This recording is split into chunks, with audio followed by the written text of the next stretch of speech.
Students welcome. मैं श्याम कुमार सिंह आप सभी का स्वागत करता हूं। आज हम क्लास 12th के पोइट्री सेक्शन से chapter number 7 from the passing of Arthur का अध्ययन करेंगे। That was composed by mister Alfred Lord Tennyson. Alfred Lord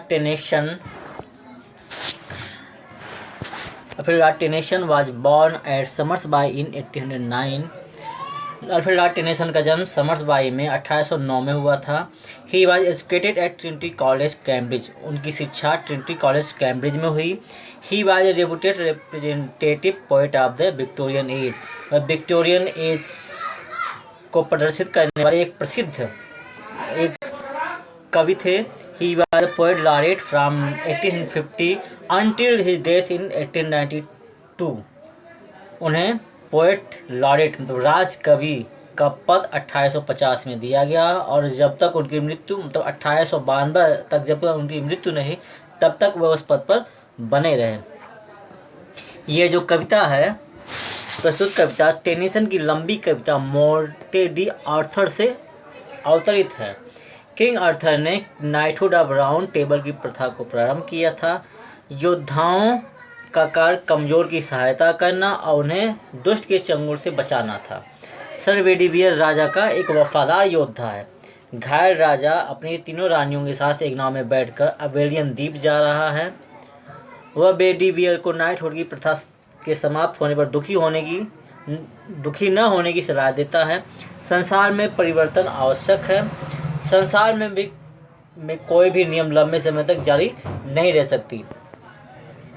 ऐसी सांत्वना देते हुए राजा अपने जो वफादार योद्धा बेडिवियर है उसको समझाते हुए कहता है। अब देखिए, अब हम शुरू करते हैं। First stanza.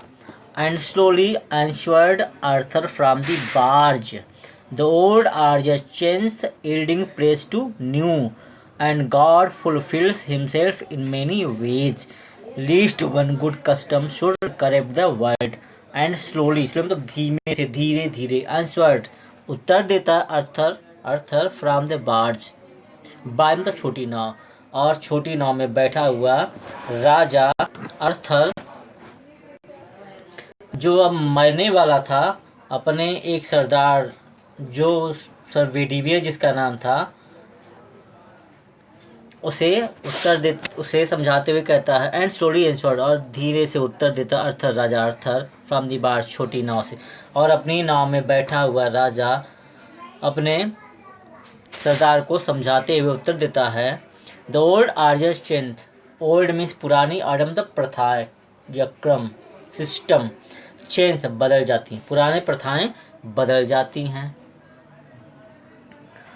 Adding place to new. Yielding मतलब स्थान लेना, प्लेस टू न्यू, और उनके स्थान पर नई प्रथाएं स्थान लेती हैं, तब उनके स्थान पर नई प्रथाएं जन्म लेती हैं। And God fulfils himself in many ways. And God और ईश्वर फुलफिल्स पूरा करता है हिमसेल्फ अपनी इच्छाओं को इनमें अनेकों प्रकार से, और ईश्वर अपनी इच्छाओं को अनेक विधियों से पूरा करता है। Least one good custom should correct the world.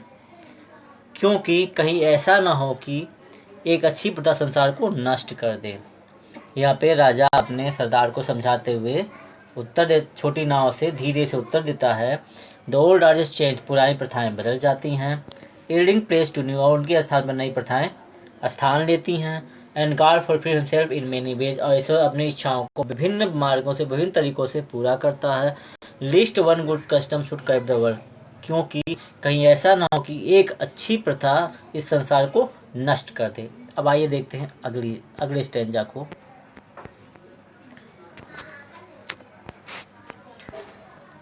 अब देखिए 5वें से 8वें लाइन तक।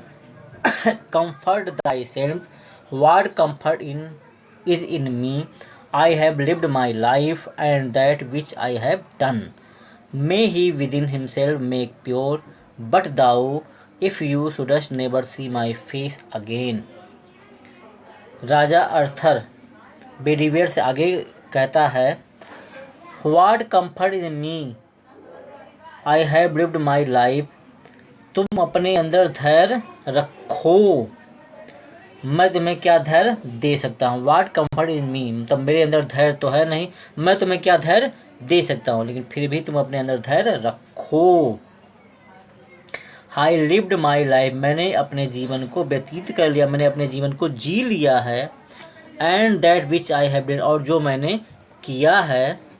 मे ही विद इन हिमसेल्फ, यहाँ देखिए ही कैपिटल यश का प्रयोग, मतलब यहाँ ईश्वर के लिए प्रयोग किया गया। May he within himself make pure, और ईश्वर उसे स्वीकार कर ले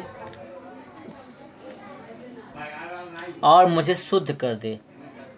आई have done which I have done may he within himself make pure, और जो मैंने किया है ईश्वर मुझे उसी रूप में स्वीकार कर ले और मुझे क्षमा कर दे।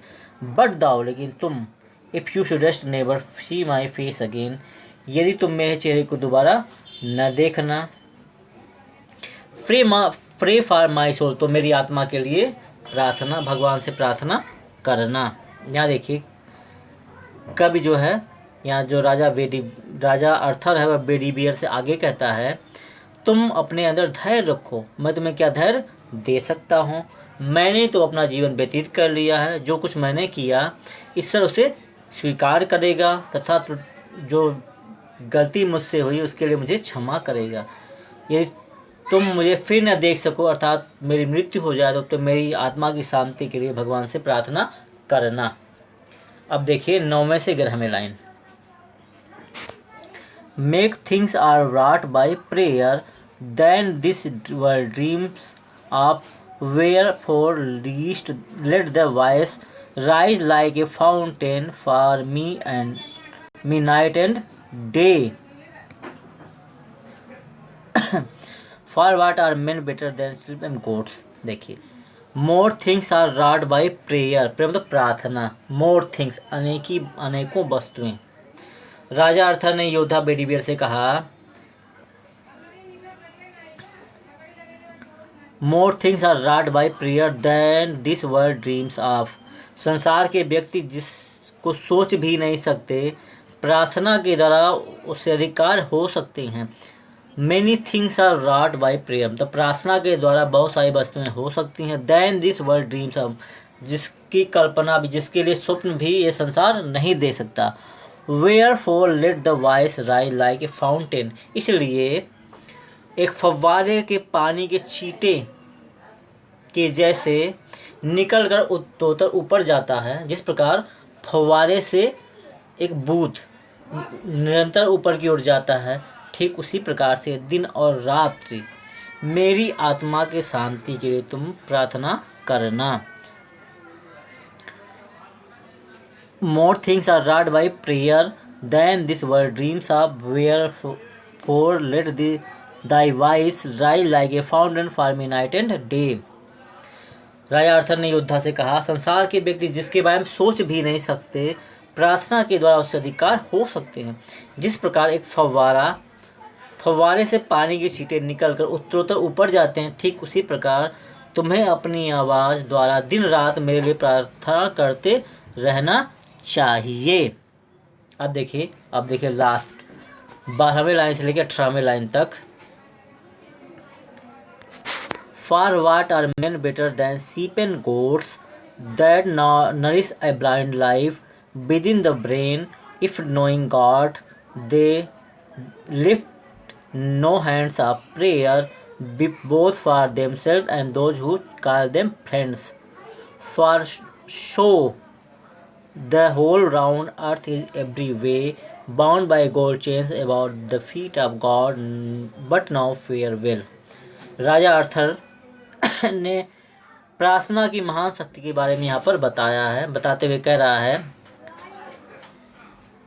For what are men better than sheep and goats, वे मनुष्य भेड़ या बकरियों से बढ़कर नहीं हैं। For what are men better than sheep and goats, मतलब वे जो मनुष्य हैं वो भेड़ और बकरियों से बढ़कर नहीं हैं। That nourish a blind life with in the brain, जो मस्तिष्क प्राप्त कर आध्यात्मिक दृष्टि से अंधे हैं, अर्थात ज्ञान रहित होकर जीवन बिताते हैं। इफ नोइंग गॉड, ईश्वर को जानकर भी, they lift not hands of prayer, वे प्रार्थना करने के लिए हाथ नहीं उठाते हैं। Both for themselves and those who call them friends, अपने लिए और जिनको वे अपना मित्र कहते हैं। For so the whole round earth is every way, क्योंकि ये पूरा संसार एक कड़ी है। For the whole round earth is every way bound by gold chains about the feet of God, क्योंकि ये जो पूरा संसार है यह एक चेन के द्वारा पूरे ईश्वर के पैरों से बंधा हुआ है। बट नाउ फेल, और अब मैं तुमसे विदा लेता हूँ। आइए हम आपको इसे ठीक प्रकार से समझा देते हैं। For what are men better than sheep and goats that nourish a blind life within the brain? राजा अर्थर ने प्रार्थना की महान शक्ति के बारे में बताते हुए कहा, वे मनुष्य भेड़ या बकरियों से बढ़कर नहीं हैं, जो मस्तिष्क प्राप्त कर आध्यात्मिक दृष्टि से अंधे हैं, अर्थात ज्ञान रहित जीवन बिताते हैं। ईश्वर को जानकर भी वे स्वयं के लिए तथा उनके लिए जिन्हें वे अपना मित्र कहते हैं हाथ उठाकर प्रार्थना नहीं करते। क्योंकि प्रार्थना एक कड़ी है जो सोने की जंजीर की सहायता से इस विश्व को ईश्वर के चरणों में बांधे रहती है। आशा है आपको ये पोयम का जो एक्सप्लेनेशन और हिंदी है वो आपको समझ में आया होगा। अगर कुछ भी समस्या आशंका आपके मन में है तो आप पूछ सकते हैं। थैंक